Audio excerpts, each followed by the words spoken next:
করতে পারবো না? কারা পারবো? হাত দিয়ে দেখাতো। আল্লাহ তুমি হাত ধরে কবুল করে দিলে বলেন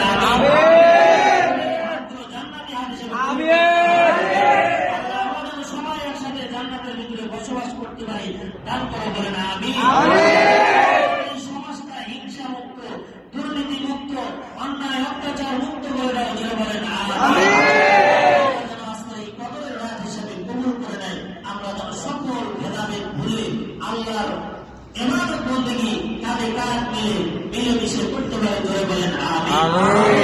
আমার ভাইরা, এই জন্য একটা দাওয়াত যদি এরকম নাইকা যদি 15,000 টাকা যদি করতে পারে আমরা অবশ্যই পারবো ইনশাআল্লাহ।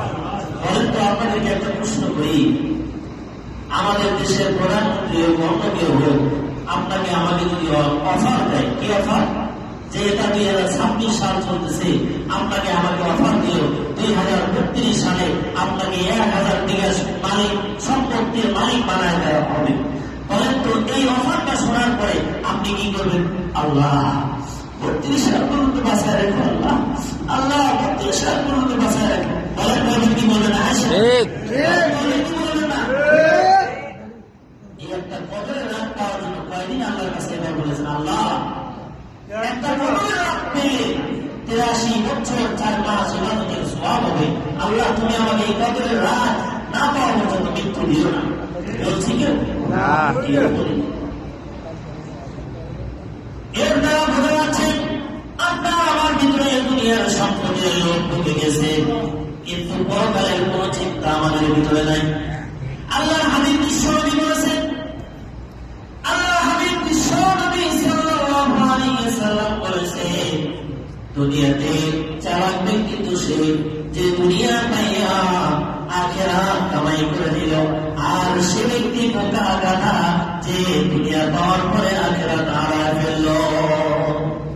দুনিয়া ক্ষণস্থায়ী, আখিরাত চিরস্থায়ী। নবী উদাহরণ দিয়েছে, ও আমার সাহাবীরা, তোমাদেরকে যদি পাঞ্চা করে কোনো পুকুর থেকে নদী থেকে পানি আনতে বলা হয়, বলো তো তোমরা কি পাঞ্চা করে এরকম পানি আনতে পারবে? দুনিয়াতে আপনি আমি যত কোটি কোটি যাই না কেন, যত বিলিয়ন বিলিয়নের মালিক হই না কেন, বলেন তো দুনিয়াতে আমরা কেউ থাকতে পারবো না। এই দুনিয়ার থেকে যেহেতু চলে যেতেই হবে, তাহলে বুদ্ধিমানের কাজ হলো কি? আল্লাহর ইবাদত করা, আল্লাহর হুকুম মানা, আল্লাহর ইবাদত বন্দেগী করা। কিন্তু আজকে আল্লাহর ইবাদত বন্দেগী আমাদের ভিতরে নাই। এই যে আজকে অনেকে তারাবি করতে আসছেন, মাঝে কিন্তু আসে নাই, মাইন্ড করে অপমানের জন্য না। আজকে আপনাদের করতে একটু কষ্টই হয়েছে, একটু অধৈর্যই লেগেছে।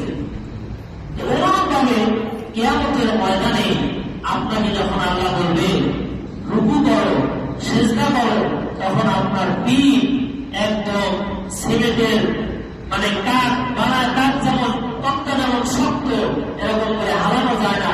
অনুরূপ ভাবে আপনার আমার পিঠও ওই রকম হবে দুনিয়াতে যদি আমরা রূপকারীর সঙ্গে রুকু না করি, যদি আমরা সিজদা না করি, ওই দিন সিজদা করতে পারবো না। সেই দিন এমন অপমান অপদস্থ লাঞ্ছনা আমরা হব যদি আল্লাহর ইবাদত না করি, যেটা বলার বাহিরে। এজন্য আমাদের কি করতে হবে বলেন? আল্লাহর ইবাদত বন্দেগী করতে হবে, আল্লাহর ইবাদত বন্দেগী করতে হবে, আল্লাহর ইবাদত বন্দেগী করতে হবে।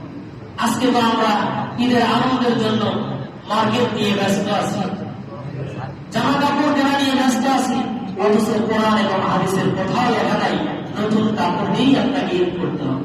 বলা হয়েছে পরিষ্কার পরিচ্ছন্ন কাপড় দিয়ে। অথচ সংক্ষেপে একটা ঘটনা আপনাদেরকে শোনাই। আল্লাহ নবীর সাহাবী হযরতে ওমর ফারুক রাদিয়াল্লাহু তাআলা আনহু, যিনি কিনা অর্ধ জাহানের বাদশা ছিলেন, অর্ধ জাহানের খলিফা